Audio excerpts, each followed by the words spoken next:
Հայրենիք կուսակցության հետ համագործակցությունը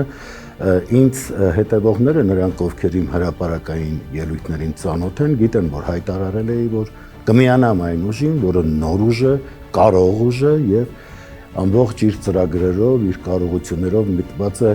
մեր երկիրը հզորացնելու, մեր ժողովրդին բարեկեցիկ կյանքով ապահովելու, ինչը ես տեսա հայրենիք կուսակցությունում եւ այն ծանոթությունը, որ հետագայում ավելի ամրապնդվեց, ոգևորիչ էր նաեւ այն, որ այստեղ կային կուսակցականներ, ովքեր զենք են վերցրել հայրենիքի պաշտպանության համար, ես շատ կարեւորում եմ, որովհետեւ այն հոխորտանքը, որը տարբեր կողմերից լսում եմ, պաշտպանենք հայրենիքը, բայց այդ պաշտպանելու պահը գալիս է, շատերը ստվերվում են, չկան, սրա նրա ուրեմն շրջազգեստի տակ են թաքնվում։ Իսկ հայրենիք կուսակցությունում ճանաչեցի մարդկանց, որոնք նաև հետարքիր դրվագներ պատմեցին այն հատվածների մասին, որտեղ հենց իմ որդին Բաչագանն է կռվել իր ջոկատով, եւ դրանք իսկապես էլ ինձ հետարքիր էին եւ նրանց համարում եմ խիզախ մարտիկներ, հայրենիքին նվիրված մարտիկ եւ նրանց հետ